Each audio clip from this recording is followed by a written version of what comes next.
जय हिंद दोस्तों। वसुधैव कुटुंबकम पब्लिक चैरिटेबल ट्रस्ट इंडिया में आप लोगों का स्वागत है। मैं हूं घनश्याम यादव। दोस्तों, गोरखपुर मेडिकल कॉलेज के पीछे एक गांव है शाहपुर में मैं एक दिन गया हुआ था कुछ समय पहले। वहां पर बैठ के ट्रस्ट के बारे में मैं एक परिवार जिनका नाम है दिनेश जी के वहाँ बैठ करके मैं पूरे परिवार को ट्रस्ट के बारे में समझा रहा था और इसके सिद्धांत के बारे में बता रहा था, इसकी जानकारी दे रहा था कि ट्रस्ट करता क्या है। तो ट्रस्ट के बारे में जब बता रहा था उस समय दिनेश जी, उनकी पत्नी, उनके पिताजी, उनके पूरे परिवार के सारे सदस्य वहाँ पर बैठे हुए थे और एक बात में बता रहा था ट्रस्ट कैसे काम करती है, शिक्षा स्वास्थ्य कैसे काम करती है, कैसे हम लोगों का सहयोग करते हैं और इसके बारे में हम लोग पूरी कहानी उनको बता रहे थे। उसी समय जब हम 5 मिनट तक अभी ट्रस्ट के बारे में समझा ही रहे थे, तब तक वहाँ पर जो अंकल बैठे हुए थे, जो तख्ते पर ही बैठे हुए थे सबके साथ में, उन्होंने कहा कि हमारे हाथ और पैर में थोड़ा सा झुंझुनाहट स्टार्ट हो रही है और झुंझुनाहट के साथ साथ उन्होंने कहा कि हमारे हाथ पैर थोड़ा सा सुन्न भी हो रहा है। उस समय हम लोग को लगा ठीक है, बुजुर्ग यहाँ बैठे थे, कहीं नस दब गई होगी, नस दबने के चक्कर में ये होता, थोड़ा सा झुंझुनाहट की स्टार्ट हो रही होगी। तो हम लोग पूछा ठीक है अंकल, कोई बात नहीं, अभी हम लोग कुछ हाथ पैर पे आपका मालिश कर दे रहे हैं, मालिश करने के बाद आपका पैर और हाथ ठीक हो जाएगा। लेकिन ऐसा नहीं हुआ तो कुछ हमको संदेह हुआ। फिर मैंने अंकल से पूछा कि अंकल एक चीज़ और बताइए आप कि आपके पूरे बॉडी में प्रॉब्लम हो रही है कि एक तरफ हो रही है। तो फिर अंकल ने बताया नहीं बेटा, ये जो हमारी प्रॉब्लम हो रही है ये केवल एक तरफ दाहिने साइड में हो रही है। तब हमको शंका हुआ कि ला रहा अंकल को फालिज मार रहा है। तो उसके बाद हम लोग उनको तुरंत वहाँ से उठाए और अंकल को ले जा करके हॉस्पिटल में भर्ती कराए। हॉस्पिटल में भर्ती कराने के बाद पता चला इनको फालिज मार रहा था और दोस्तों अंकल को तत्काल ट्रीटमेंट दिया गया। तत्काल ट्रीटमेंट देने का मतलब ये हुआ कि अगर उनको हम लोग देर कर दिए होते तो आज अंकल को फालिज मार चुका होता और आज बेड पर पड़े होते। लेकिन तत्काल ट्रीटमेंट देने से फ़ायदा ये हुआ कि अंकल ठीक हो गए। 4 दिन भर्ती थे, 4 दिन भर्ती होने के बाद अंकल आराम से घर आए और आज पूरी तरह से स्वस्थ हैं और किसी भी प्रकार कोई परेशानी रहे, पूरा टहल रहे हैं, खा रहे हैं, पी रहे हैं, परिवार पूरा खुशी रह रहा है।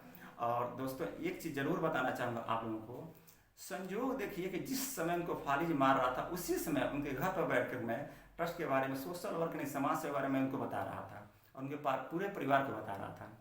संयोग देखिए, कहते हैं प्रभु की माया है, जब किसी को कोई फ़ायदा कराना होता है, चाहे सहयोग करना होता है तो किसी न किसी को किसी माध्यम से भेज देते हैं।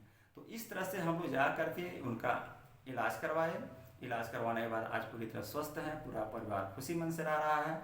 तो दोस्तों मैं यही कहना चाहूँगा कि कभी भी किसी भी कोई व्यक्ति को कोई परेशानी होती है तो तुरंत वसुधैव कुटुंबकम पब्लिक चैरिटेबल ट्रस्ट इंडिया को याद करिए, ताकि वहाँ पर वो हम लोग पहुँचें, ताकि उनका हम लोग सेवा कर सकें। और हम लोग का उद्देश्य ही है कि किसी भी व्यक्ति को किसी भी प्रकार की परेशानी होती है तो हम लोग केवल उसकी सेवा के लिए तत्पर रहें, उनका सहायता करें। और बस इतना ही हम लोग अपने ये ट्रस्ट के माध्यम से काम कर रहे हैं। तो दोस्तों जब भी किसी भी व्यक्ति को कोई परेशानी होती है तो आप लोग ज़रूर ट्रस्ट को याद करिए और फ़ोन करिए, ताकि हम लोग जा करके हॉस्पिटल में पहुंच करके उस व्यक्ति का, इस मरीज़ का जो परेशान है, जिनका परिवार परेशान है, हम लोग जाकर उनका सेवा करें और ताकि वो लोग स्वस्थ हों, सुखी रहें और फिर अपने घर आकर के आनंद का जीवन व्यतीत करें।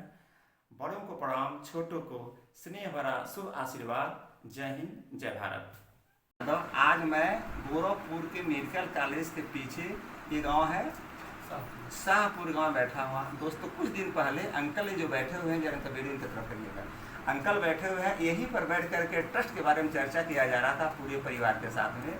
तब तक तो अंकल को कुछ परेशानी हुई। परेशानी ये हुई थी कि अंकल के हाथ और पैर में थोड़ा सा झुंझुनाहट हुई। अंकल बताए कि हमारे हाथ पैर में झुंझुनाहट हो रही है। तो हम लोगों ने ये सोचा कि हो सकता है कहीं पैर बैठे बैठे नस दब गया हो, चाहे हाथ का नस दब गया हो। तो हम लोग उनके हाथ में थोड़ा सा तेल का मालिश किए, चाहे वैसे हम लोग थोड़ा सा हाथ को मले। लेकिन अंकल ने फिर बताया कि नहीं, मेरा और इसका नाम है पैर और हाथ शून्य हो रहा है। तब हमने पूछा कि अंकल आपके एक तरफ शून्य हो रहा है पूरे बॉडी में? तो अंकल ने बताया कि नहीं, मेरे पूरे बॉडी में नहीं, एक तरफ शून्य हो रहा है। तब हम लोग को लगा कि अंकल को फालिज मार रहा है।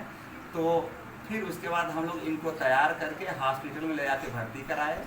और भर्ती कितना दिन, 4 दिन हम लोग भर्ती कराए। अंकल 4 दिन भर्ती रहे। ये अंकल है, अंकल के पुत्र ये दिनेश जी बैठे हुए हैं और पीछे थोड़ा सा इनकी वाइफ। हाँ, हमको वीडियो आ रहा है। इनकी हाँ, पत्नी, फोटो आ रहा है। हाँ हाँ, दिनेश जी की पत्नी, यानी 4 दिन हम लोग भर्ती कराए, और 4 दिन के बाद भर्ती कराने के बाद आज अंकल आप लोगों के सामने एकदम स्वस्थ बैठे हुए हैं, कोई परेशानी नहीं है। मेरा कहना यह है कि संजोग ऐसा था कि हम लोग यहाँ बैठे हुए थे और फाली मारा, और फाली मारते ही हम लोग एडमिट कराए, और अंकल आज पूरे स्वस्थ बैठे हुए हैं और कोई परेशानी से। अंकल आपको कोई परेशानी है समय?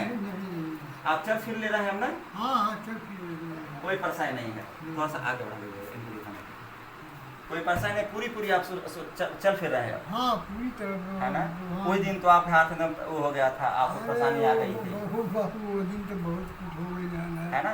हाँ लेकिन अब तक बहुत ठीक वाली भगवान की दया से।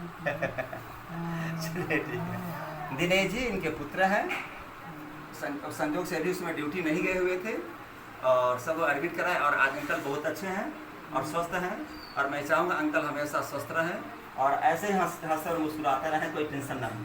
ठीक है, जय हिंद दोस्तों, कोई बात नहीं, बस इतना ही मुझे कहना था, बस वीडियो